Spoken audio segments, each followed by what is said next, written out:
So what's up, guys? It's Nate from Daily Driver Media, off with the second episode of the podcast. I'm here with Jonathan Nerren and Tyler Nelson, both guys that are going into FD next year, Pro 1.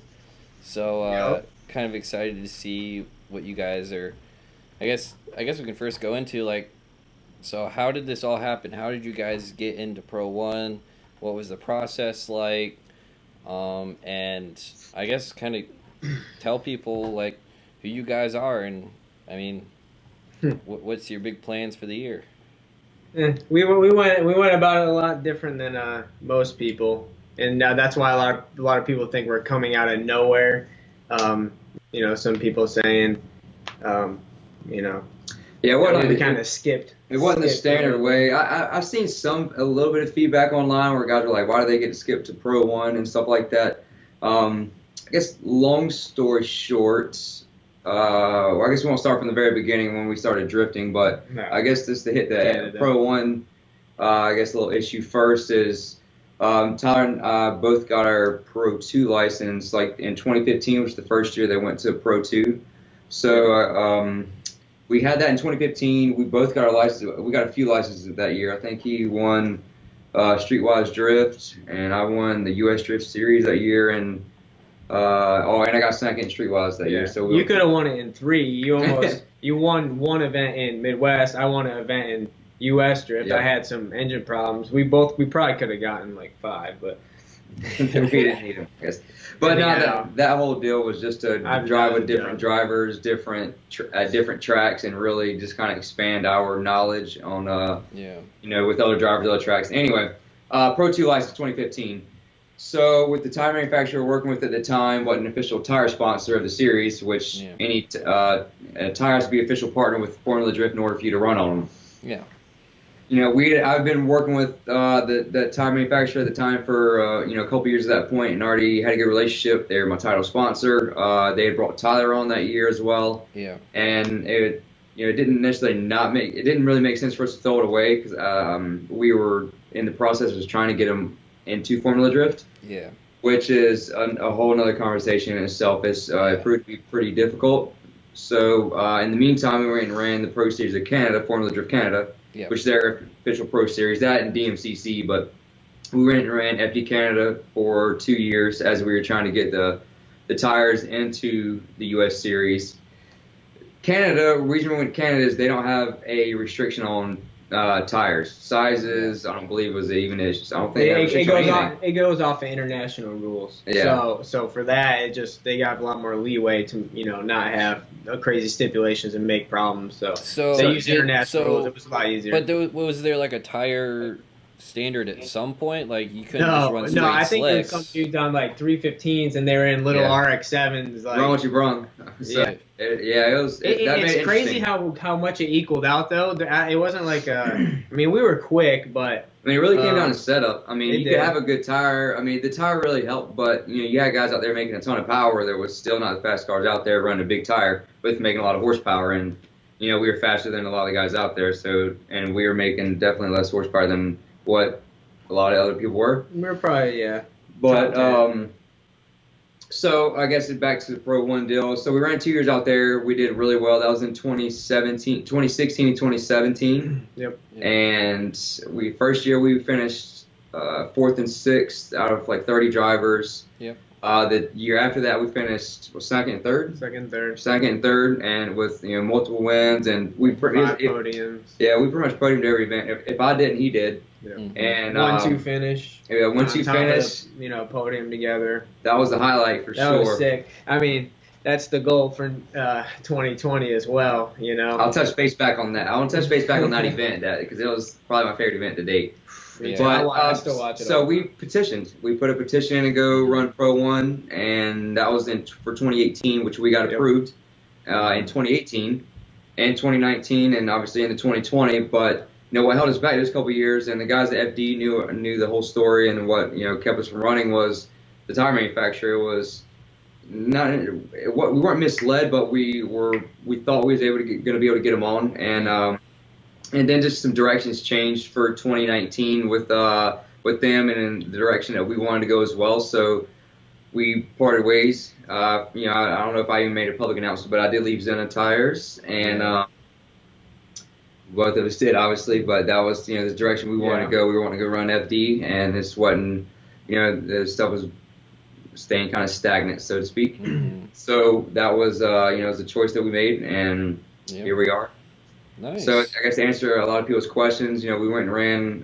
If we would have ran, let's say guys want to compare FD Canada to Pro 2 or, you know, somewhat Pro 1. There's Pro 1 drivers in FD Canada as well as some Pro 2 drivers now as well.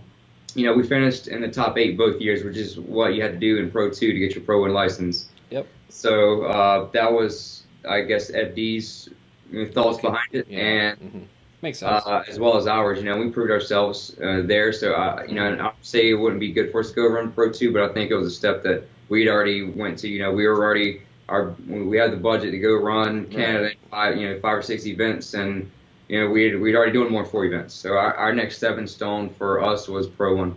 Correct. Yeah. So I mean, there's not to say that there's not a lot of guys in Pro 2 that, you know, you can go learn from, but with our program and everything, like he said, we not that we did put the time in, but it just makes sense. It's our next step. So I guess the next question is, so why not run Pro 2? Why did you guys want to run Pro 1? Just kind of want to go into that. You know, we're ready for that. We're ready. It kind of just is what it is. I want to do more 4 events. I want to jump up around the big boys. We've been at it for over 10 years now, 10 years plus, competitively at least. I mean, we've been drifting longer than that, but yeah. You know, you know, the budget was there to go run a full season. Knock on wood. You know, obviously stuff comes up and budgets are budgets. You know, they can get crushed quickly. So if we go out there round 1 and, you know, get turked. Right. Happen, you know, he stuffed his chassis in and you know, they tow that chassis out, then it's to be a lot tougher for us to do it. Have a quick turnaround for Are you gonna let me borrow your street car if it happens to me? Yeah, right. Am I gonna swap all my stuff? No, that's not gonna happen. So, well, I mean, we would definitely figure it out, but that's not something that we're banking. You know, I hope not. Obviously, nobody wants that to happen, but it could. But that's hopefully that's something that doesn't come up. You know, we're hoping to go in there and total the chassis out. You know, I mean, nobody wants to, but it could get expensive quick. So, but we have the means to go run it, so we want to. Awesome. I mean, you know, we built our program and our sponsors, and you know, we took the time and the steps to do it right to be able to go Pro 1. We're not just jumping in. You know, we took the steps to make sure we're going to go and be competitive. Gotcha.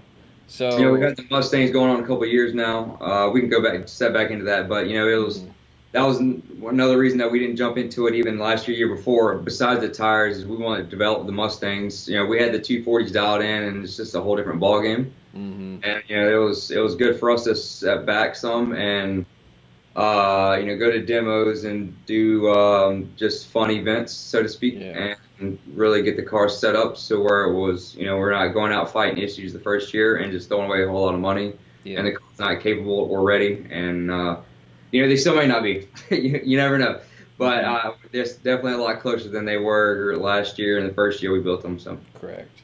Yeah. So I kind of want to go into that. You guys started out in some LS powered S14s or S13s. Was it both S14s? He had a 13, and I've always had 14s. And then I hopped in his 14, so then we were both in 14. I mean, all LS power for, you know, a good 3 years of hard competition, so we know him. So what was it like transferring over from the LS platforms to a Mustang? I mean, there's got to be total differences.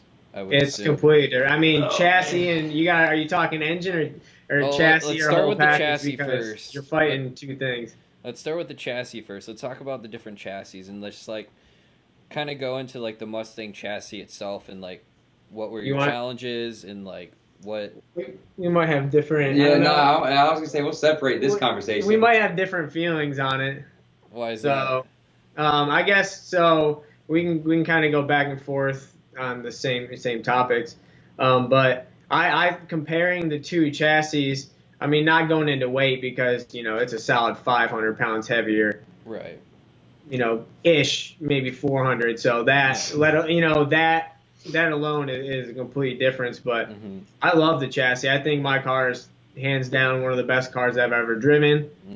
Really, I could see any drifter hopping in it. They would love it. And that was a setup that I kind of threw at it right off the bat. You know, I'm coming into it with a even better setup going into this year.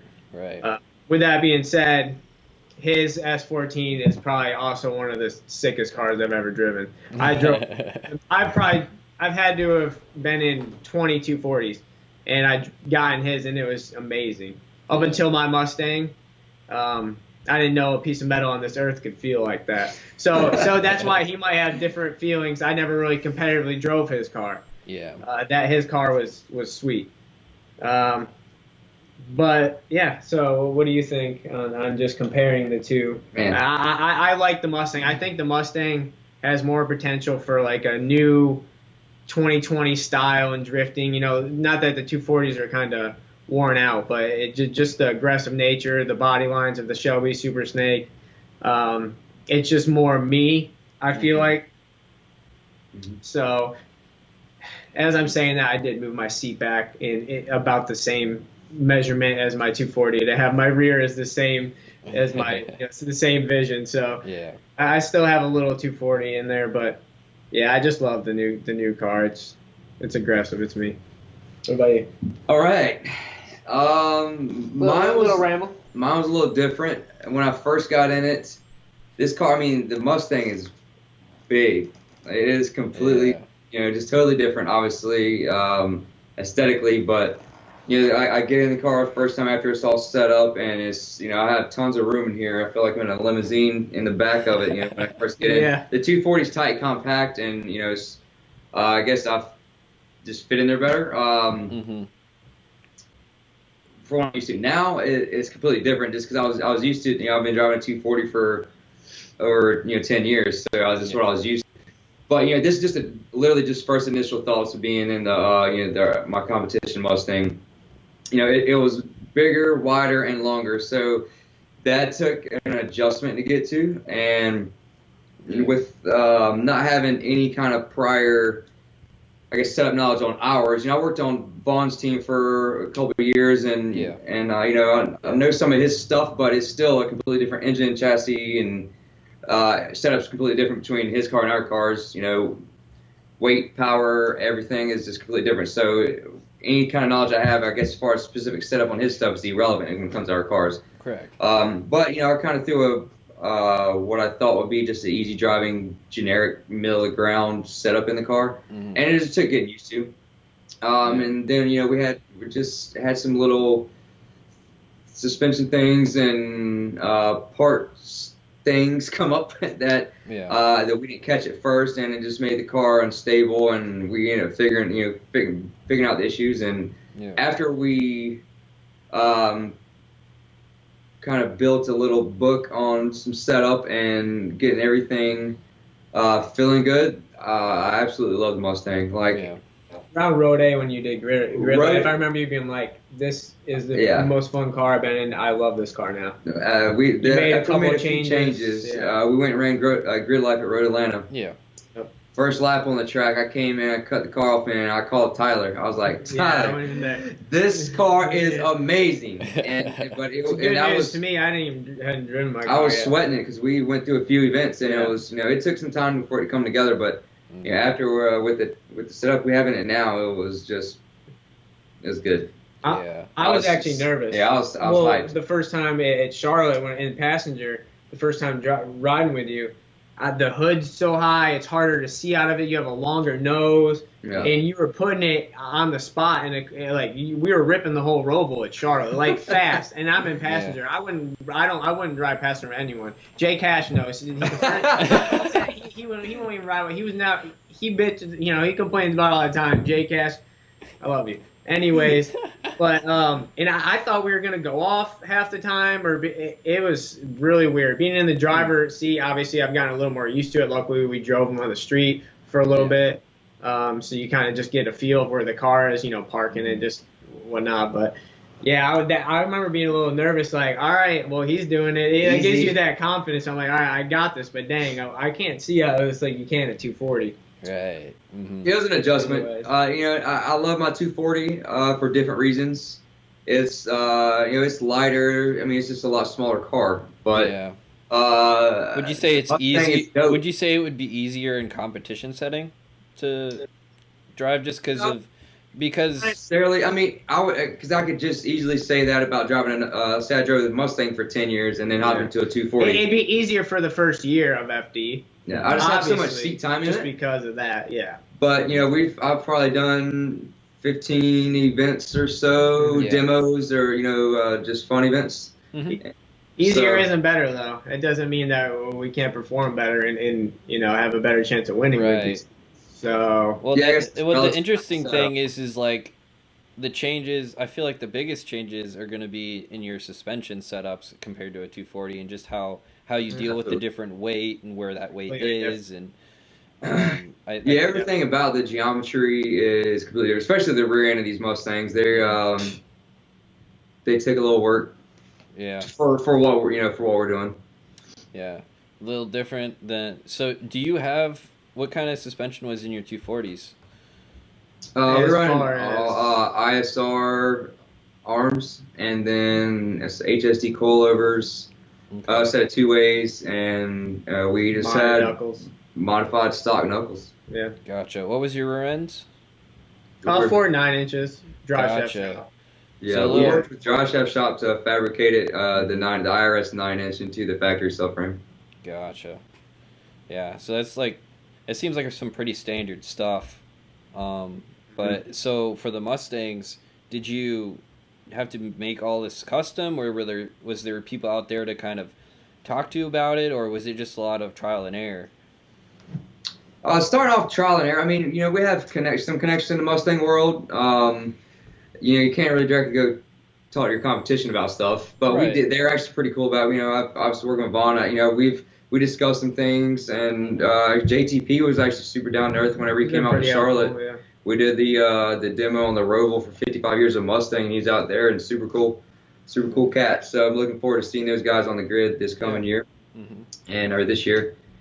But as far as setup goes, a lot of the companies working with like Steeda, they don't, I don't know if they have any drift cars. They got some road course cars, and they do a lot of drag racing. So it's kind of a partnership where we're working together and giving feedback on their parts, and they're sick. I mean, they're working great right now. We on as far as that would be our adjustable arms go. Yeah. The front angle kit, my buddy Clay from SS Manufacturing, he did all the design work and made the angle kit for us.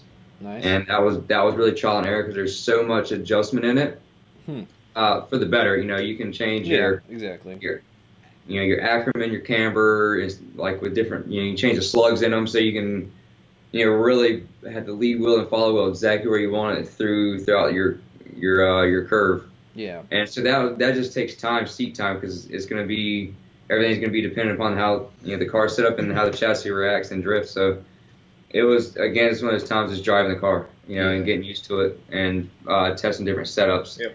And that was one of the things that was really changed the whole dynamics of the car was your Ackerman, and it was, yeah, absolutely. That, and we actually had the other thing that we didn't catch was as funny as it sounds, we had a wheel bearing go bad, and we didn't notice it, and it was crazy. It's just one of those things. I kept filling the chassis. I would transition. It actually happened at Grid Life Midwest. Before that, I don't even know when it happened. But we noticed it at the end of Grid Life Midwest. Every time I would transfer, and this went up for a couple events, and we thought we found the issue, and it got better, but it still wasn't perfect. Yeah. And I would transition and set the car, go from, say, going right, sideways, switch back the other way, and the car would always set twice. It would kind of sit, and then it reset. So it was, that made it super difficult. It ended up being this bad wheel bearing. That, and, there was some other stuff we fixed. Out. That, and, the angle kit up front, we got it set up to our liking, and man, the cars rip, and they're fun to drive, and they look fast when I've They seen are. them drive. It helps me too, because I mean I did a lot of helping on his car, and while he was setting it up, going over things. So when I got in mine, when I say I loved it right off the bat, that's because we did a lot of trial and error on his car. that helps cost. Yeah. It's almost R&D at that point for me, or Correct. so it's um, that's a good benefit for us. It worked out a lot of the bugs, and figured out a lot of different setup stuff. So whenever it came time to him, he actually had a decent idea. I have a different setup than him, anyways. Yeah. Just preference wise, but it's still it doesn't matter. You can still get 90%. Take a good hit at it. So. Would you guys say you are different style drivers at all? 100%. Yeah, 100%. But we morphed a little bit, or at least I think. I liked a lot of stuff that he did, and I think he took from me a little bit to help each other in certain ways, just be more competitive. I mean, we push each other too. We're happy when another person does good, but we also want to beat each other, obviously. Yeah, exactly. We love it. It's competition. It's fun at the end of the day. It's friends trying to beat each other in a football game at their house. It's that kind of trying to beat. Get out of here. Yeah. So I would say if I guess we want to put a date on how our driving styles are in 2015, I would say they're exact opposite.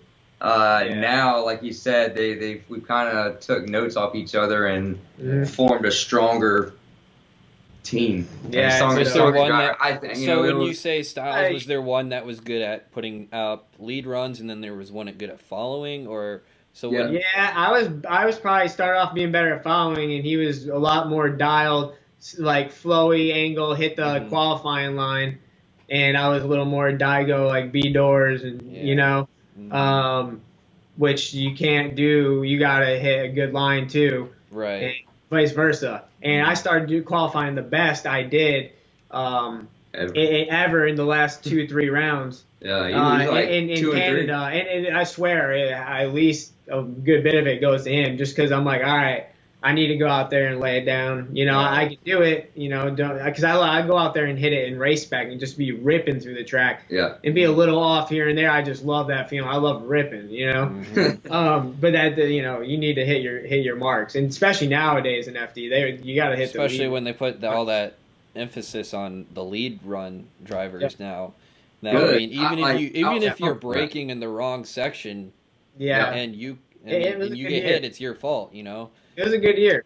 And you've seen that a couple times this year or last year, where follow drivers would hit the lead car, and normally it would be the follow driver because you're supposed to follow the guy in front of you. Yeah. But they brake in the wrong spot. I think it also backfired a couple times, but that's judging. It's a judge sport. Yeah, it caught me off guard when they gave it to the lead driver, or the advantage, or deemed it fault to the follow. Or was it what event was that?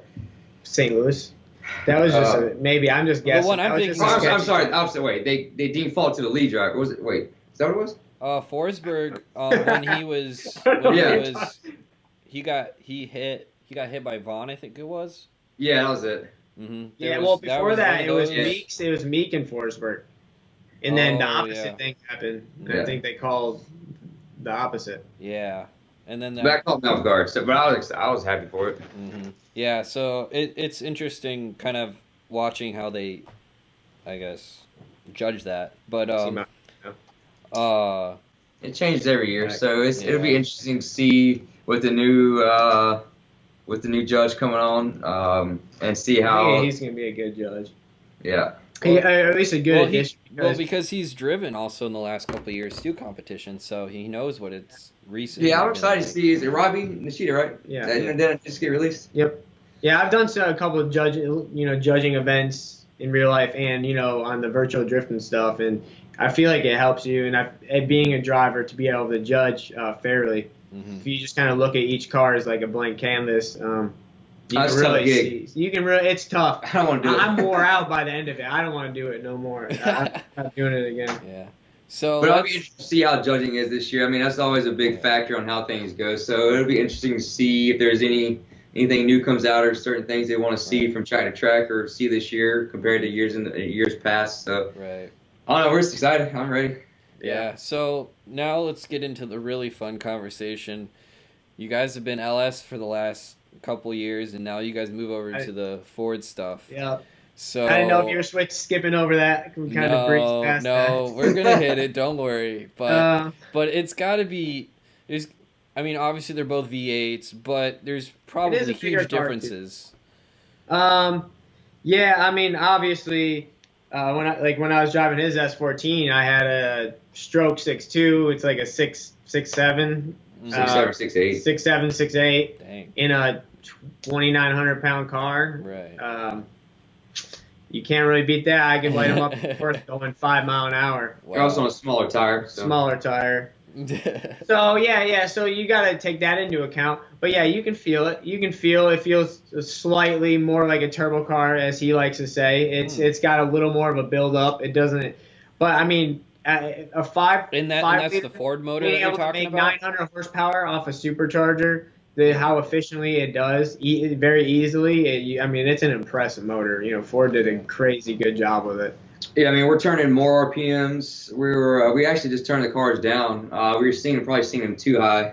Yeah, potentially. Probably. I mean, we were running 8,400 RPMs, which for what we're doing, I mean, you can do that all day long in drag racing. I don't know how long the engines would have lasted doing that all day long in drifting.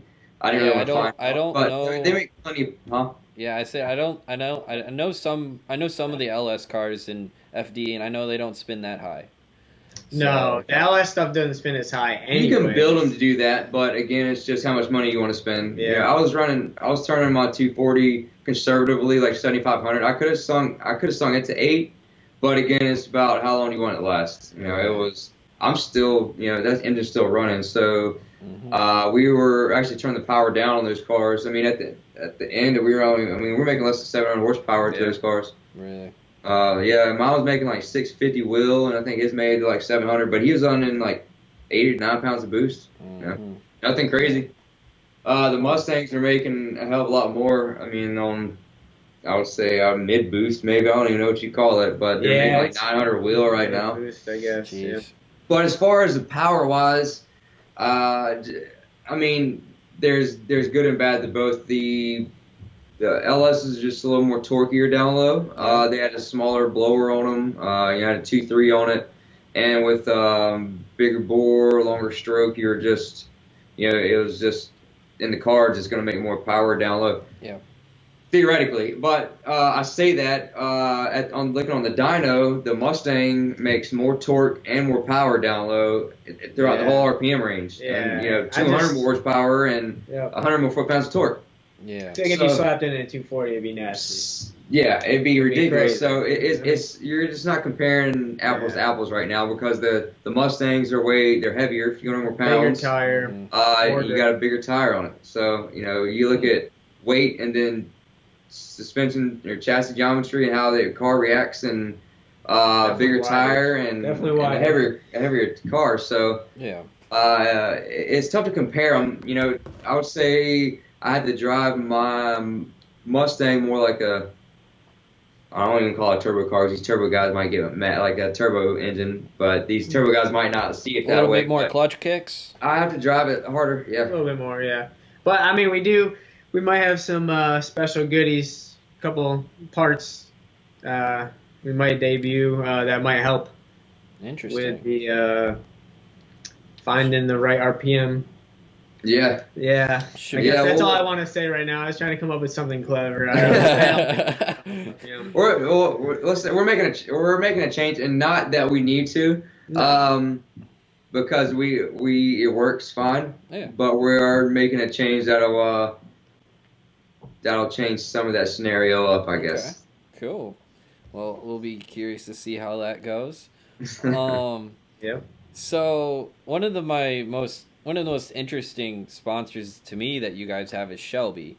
And how did that conversation go? Because obviously they're not known for drifting, and I don't know if a lot of those guys really knew a whole lot about it when you brought it up to them. But how did you even begin that conversation with them?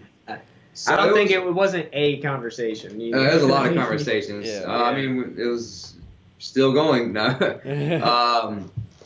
Yeah, they, like you said, they weren't in the drifting at all, and there was it's just one of those things that they see motorsports evolving, and drifting becoming a lot bigger in the broad scheme of things, and excuse me, and it was something that just made sense. You know, I had some common friends in the industry that I was able to just get a phone call conversation and just kind of went from there. You know, it was something that we built up, but I was presented some ideas by him, and we figured out what worked. You know, it was something that was ongoing.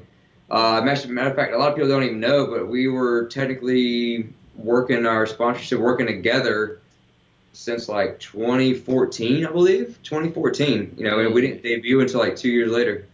Really? But that was partially not necessarily due to me, but just well, I guess it was due to me. We changed chassis. Okay. So initially we were building a 2014 chassis that we were coming out with. We had we still got the wide body kit. We were started moving towards building a 2014 car. We actually both had 2014 Mustang still chassis. got them. Yeah, we were building 2014 cars, and as Mustang guys know, you know, 2014 was the last year of the solid axle. 2015 and up, the S550 chassis went to an independent rear end. You know, there's a lot of good and bads to both of those, but in drifting, it's way better to have more adjustability, and you can achieve that with the independent rear end. So if we're going to build a car minus the initial cost of your chassis, you know, everything else is the same. So you know, your brakes, your wheels, your suspension, it's all going to cost about the same amount of money, whether you're building a 2014 S197 or a 2015 S550 or 2018, 2019 cars like we got. It's all the same amount of money, relatively, you know, other than the fact of just the initial purchase of your the chassis. So we stepped back, and that was right when the S550s were coming out, and we knew about those, and so that was when we were like, you know what, if we're gonna build one, let's build a brand new chassis. And Shelby was on board with that, and we debuted our first one. I think it was SEMA 17, and that was when we released our relationship. And Is it either 2014 or 2015 we had started talking, but you know, it was one of those things. It was, you know, we wasn't gonna bring it out Pro-Am, and we got a Pro 2 license, and then we went to Canada, and it was an ongoing process. But they seen the need to I guess represent Shelby in the drifting world, because they have something in you know, a lot of other forms of motorsports out there, and this. Well, I'm sure seeing Ford promote Vaughn so much, I'm sure that had something to do with it too. Do what? You know, I'm sure having Ford promote Vaughn and stuff like that so much, I think that probably was like somewhat of a direction to say, hey, you know, and how big Vaughn's gotten now with his RTR stuff, and so I'm sure it's got to be a weird situation, just the fact that like he was promoting that GT 500, but he's kind of a competitor to it, so I'm curious to see how. Not really. But, I mean, yes, but so he's sponsored by Ford Performance, and you know, Ford Performance, and you know, they build that car. So Shelby American doesn't build the GT350. You know, Ford does. You know, Ford builds that. Like Shelby, what comes off their line is like the Shelby Super Snake or the Shelby the GT. 500. They're not. Do they build the 500s, or is that Ford? Yeah, the 500s. Yeah, Ford. Yeah, GT350. I'm sorry, did I say 350? Yeah. I meant GT500. So, but yeah, Ford's building that. So that was, you know, it's not really. I mean, it has the Shelby name, and they're obviously they work together with them on that, but it's not coming off Shelby American's production line. Gotcha. So at the end of the day, Vaughn sponsored by Ford. They make that, so they had him driving it. Gotcha. So that's more of a direct relationship with Ford than it was with Shelby American, because he doesn't have, you know, that relationship's not there. No, and that makes sense. It was just interesting because, you know, he's got his own, like, I guess you could say aftermarket line for Mustangs. Yep. And then Shelby's kind of their own aftermarket stuff too. Yeah. But it's a little weird. Your cars look awesome, and so what kind of kits are on those? You said they're Super Snake kits, but are they like released to the public or? Factory. Yeah, a lot of the parts you can buy off of Shelby's website, actually. Okay. Yeah, I think they have almost everything for sale. I know the spoiler, the hood. The only thing that they don't sell for the 1819s is the front bumper. Gotcha. To my knowledge, but I believe they have everything else you can get, because the front bumper is they're kind of keeping proprietary to the people that go out and buy a Super Snake. Yeah. So kind of, you know, they change the body styles, you know, every couple of years. So I think they'll release it to the public maybe next year, the front bumper. Makes sense. But other than that, you can buy everything else off the website. Cool. That's awesome. All right. So let's see. You guys have anything else in mind that you want to talk about? Let's talk about like your time competing, like back in the day, like FD Canada and stuff. You said you wanted to talk about your guys' 1-2 finish in FD Canada. Yeah. Like, have you noticed a difference in competition over the years that you've been competing, obviously outside of FD, but you guys have been driving all over the place still, all over the country. Have you noticed a progression in competition, or have you noticed any difference in, like, even judging once or styles, or because, like you said, you guys have been driving for over a decade now, so. Yeah, no, it's gotten crazy competitive, even in the Pro-Am series. I think there's a lot of guys that could step up to Pro 2 sooner that don't. You know, yeah, it's stacked. It's kind of, I feel like it kind of thinned out there for a little bit, and then the true roots of just, you know, driving came back. And there's a lot of competitive people in Pro 2 as well. I'm really interested to see what they're going to do when I think the time will come when there's enough Pro 2 guys that are trying to flood Pro 1 that they're going to have too many Pro 2 drivers. I could be wrong. I think this year. Yeah, so so that tells you right there. And as far as Canada, I mean, obviously it doesn't exist anymore, but yeah, it doesn't exist. So, but I mean, that was super competitive. What was that like? But what was FD Canada like driving it? It was insane. I mean, the people didn't care if they trashed their car every round. That's their. I mean, that right there shows you that's their home territory. They let you know it. And it was also cool because after, you know, you battled the guys and it was crazy grudge wars, you know, you'd be talking and having fun. And you party, you know, you'd be telling each other what you did wrong. It was a good learning experience. And there's some talent. I know some people that kind of laying back and just, you know, doing the life thing that were just amazing drivers that could be Pro 1 drivers from Canada. Really? But, you know, they're just not doing it. The budget's not there. Yeah. So as far as Canada competition, it was awesome. You know, with that being said, me and him definitely, you know, I'm glad we probably made some enemies up there too. You know, me and him put it to him. Really, to be honest, my biggest competition was him, and I was probably his biggest competition. Always. If we lost, it was each other or like a mechanical failure, legitimately. We go back and forth. Yeah, we learned a lot. So who's the driver you're most excited to drive with in Pro 1? My dude right here. Yeah. Okay, but you can't. Okay, that's cheating. That's cheating. You can't. Hey, it's that question. Him. All right. I'll actually tell. I'll say who. Do we have to pick one, or can we do a top 3? I'm sure you can do a top 3 if you want.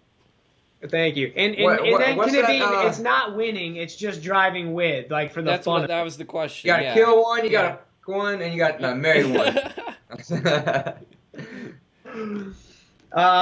Yeah. So first and foremost, like, I gotta drive with my man Piotr, Peter. I feel like that's me. You know, I'm ready for that. And then Chelsea, I think it'll be insane to try to throw some gangster stuff right at the same time or before he does and double gangster it. Yeah. You know what I mean?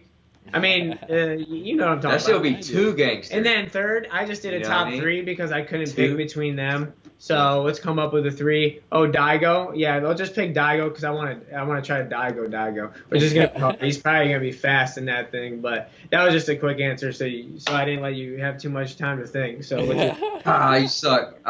What's your 3? 3. I don't even know who I was going this year. What's the who's new coming this year? Daigo's coming back. A lot of newcomers. There's what's that guy from? He has Heyman. God, I hope Alec comes back. No, I think he's not coming back this year. He's not. I feel. Yeah. Well, I would say just because we have a past, and I haven't got to compete against him, and he's always we hadn't gone against each other competition wise, and I'm just ready to go against him. The guy I worked with, the guy that helped me out a lot, and making the team we got now, and helping me kind of a lot of knowledge in the FD circuit. I feel like I owe him a battle, my man Vaughn. Yeah, that'll be a cool one. Just in the history. So yeah, it's I owe him one. I got to give it back to him. That'll be cool. Yeah, it'll happen regardless. I know I'll get video of it. People I picked are like the most potential for a wreck too. I better save that for after Long Beach, because that's two guys. If I'm trying to do that with them, we're on the wall, like in the wall while doing that. So yeah. See? Long Beach. See, it's a bummer that's the track that FD has to start with, because I feel like it's one of the most dangerous tracks for chassis. I don't want to come out safe to not wreck. I drive like I want to drive. There's a good chance I'm hurting the rest of my season. So I've already hit Long Beach. Yeah, tonight on the phone on Torque Drift. Oh yeah, that's right. You guys have a cool deal with those. I do have a sim setup. I did drive Long Beach. I competed. I came in 8th 2 weekends ago. Okay. At Long Beach. So my foot slipped is my excuse why I lost and didn't go further. I had slipped. You always gotta have an excuse. Well, every race car driver does.